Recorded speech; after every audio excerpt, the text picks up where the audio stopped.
Hello, I'm Jeremy Vine, and this is Panorama. On the eve of his first visit to Britain, the Pope under pressure on paedophile priests. Obviously, I had an inclination to improper conduct with children. The victims of abuse who've lost their faith. So many children's lives were ruined into their adulthood. And their demands for a personal apology from the Pope himself. Not one time did they ever take immediate or decisive action to make known what they knew in their secret files.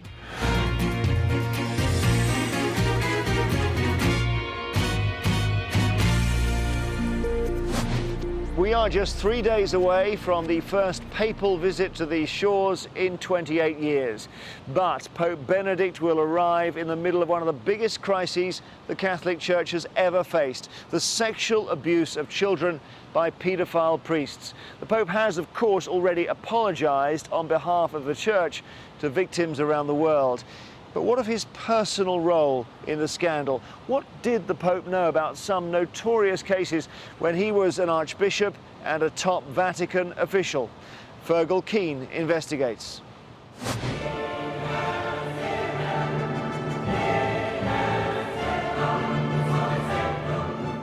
He's the leader of a church with more than 1 billion followers worldwide. Before Joseph Ratzinger became Pope, he held 2 key positions. First as Archbishop of Munich in his native Germany, then as a powerful cardinal in the Vatican. This is the story of how he dealt with several paedophile priests on his path to the top of the Catholic Church.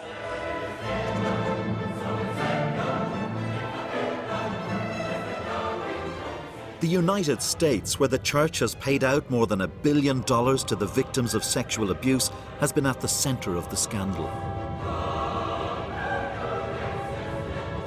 Here, the crucial issue is how Joseph Ratzinger reacted when bishops asked him to remove some abusers from the priesthood. By the time the cases reached him in Rome, these men were already undergoing disciplinary proceedings here.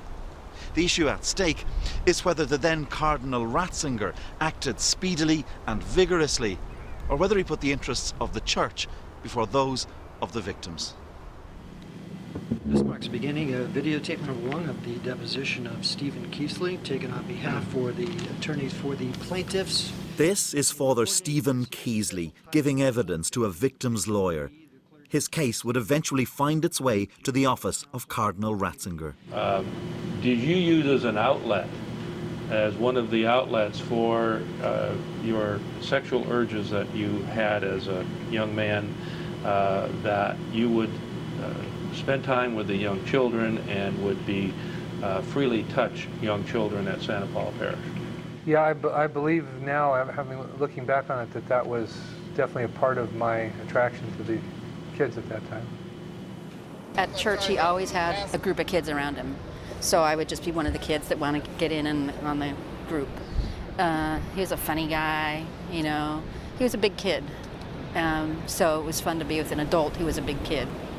Melinda Costello was targeted by Keesley in 1970.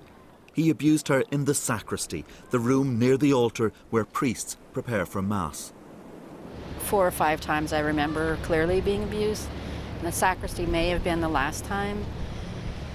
The sacristy was pretty terrifying. He'd take us back there to get us to drink wine. And I didn't like it first, so I was like, bleh, you know, first kind of spit it out. And he's like, oh, come on, just do it really slow. And for a little kid, I was definitely drunk, I guess. He had me sit on his lap on the chair, and then he asked me to get on the table. And that's where some of the abuse happened. And you were what age? At that point, I was probably 8. Yeah. 8 years of age? Yeah.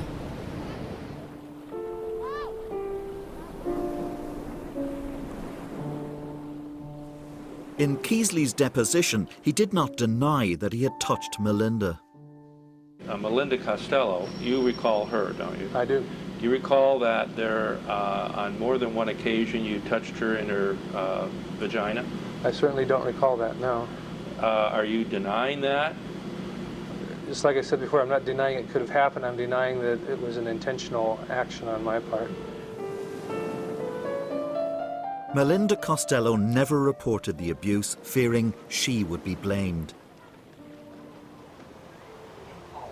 So I'm going to have to say either 81 or 82. 82. Was it 82? Keasley abused wherever he was posted in the parishes of Oakland.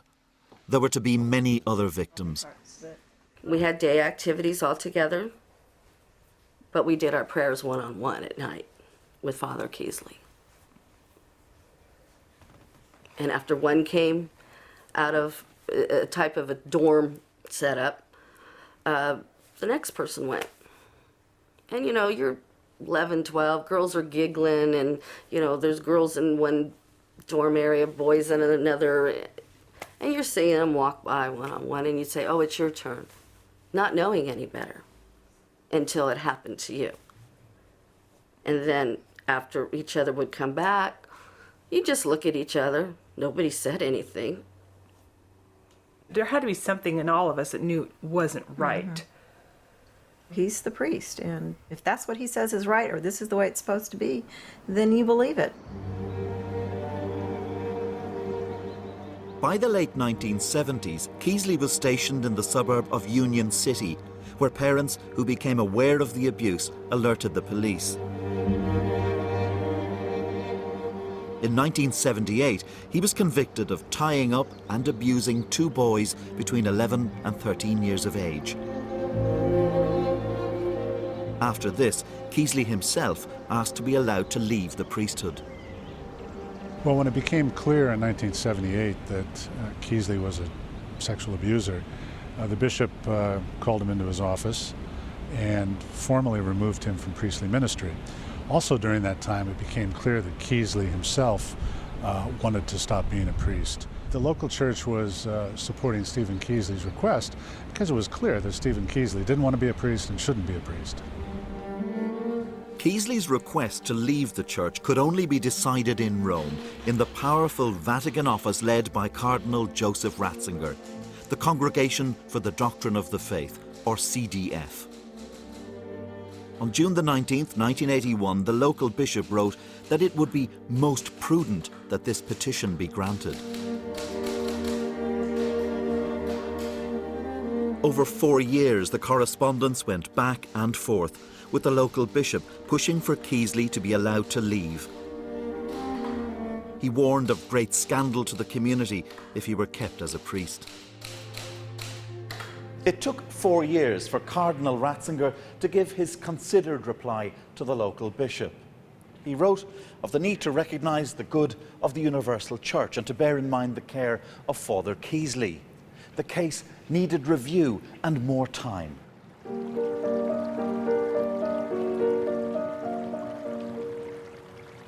But what universal good could be served by keeping a convicted abuser in the church? The answer, according to one expert, lies in the increasing numbers of young priests wanting to leave the church at that time. Father Tom Doyle, a campaigner for victims of abuse, worked for the Vatican's Washington Embassy. He recalls how it was the previous Pope, John Paul II's policy not to allow priests under 40 to leave.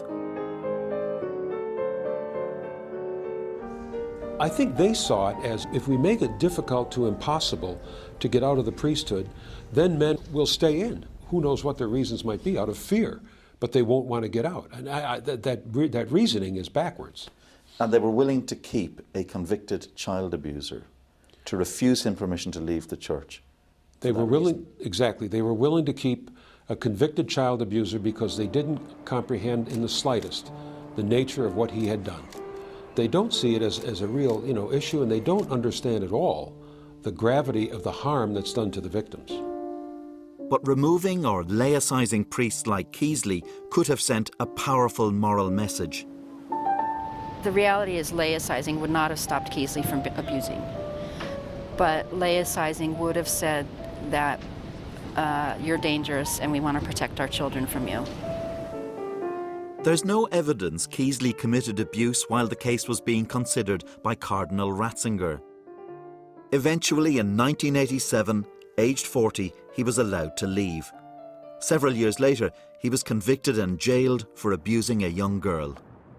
In a statement to Panorama, the Vatican said Cardinal Ratzinger behaved absolutely correctly under the church law of the time. He did nothing to hide any crime. The case of Father Keasley happened when the Pope was already a high Vatican official, taking decisions about events many thousands of miles away. But there is another story, and it happened when he was a younger man, asked to take a decision about a priest in his own country.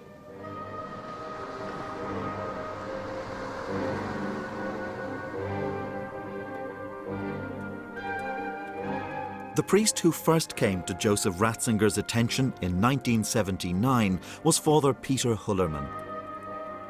Back then, Joseph Ratzinger was Archbishop of Munich, and Hullermann a priest 300 miles away in Essen. One of Hullermann's earliest victims was Wilfried Fesselmann, who was 11 years old when he met the priest at a youth group.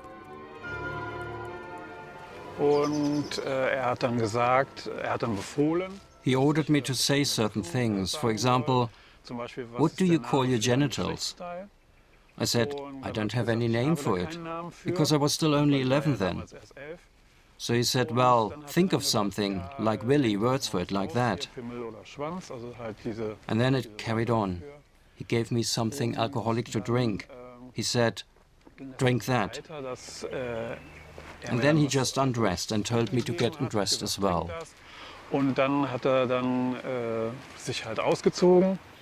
Were you able to tell your parents about what had happened? My parents were strict Catholics back then, and I knew, well, you couldn't talk to them about something like that, because you couldn't say anything against the church. We'd been brought up strictly as Catholics. But others did tell. The parents of 3 children who were also abused by Hullermann took their allegations here to the diocese in September 1979. It was what happened next that brought the Hullermann case before the man who is now Pope Benedict.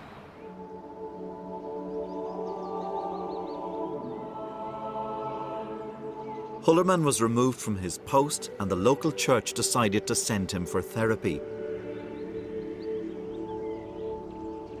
The police were not informed at the parents' request, according to the man who now speaks for the church in Essen. We were then wondering how we could best deal with him. And at that time we heard about a possibility of therapy in Munich. And then we made contact with the Archdiocese of Munich and Freising and inquired whether it would be possible that they take in Hullermann for a specific period so that he could attend a course of therapy. 2 of Archbishop Ratzinger's senior officials read the letter requesting therapy.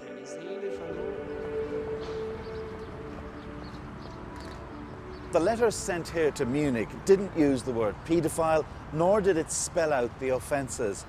But it did say, Father Hullermann presented a danger that caused us to withdraw him immediately from pastoral work. It also suggested legal difficulties and that he should be sent to teach in a girls' school. On January 15th, 1980, here at the headquarters of the Munich Archdiocese, Joseph Ratzinger chaired a regular meeting of his senior officials. There was a busy agenda, issues about the care of immigrants and recently deceased priests, and item 5D, the future of Father Peter Hullermann. The minutes simply record a request for psychiatric treatment as well as room and board in Munich for the priest. There is one essential question. Was Archbishop Ratzinger told that the reason Father Hullermann needed treatment was that he was abusing children? The diocese here says those who were at the crucial meeting are either dead or now too old or ill to be interviewed. As for the Pope himself, he has yet to spell out what he was or was not told.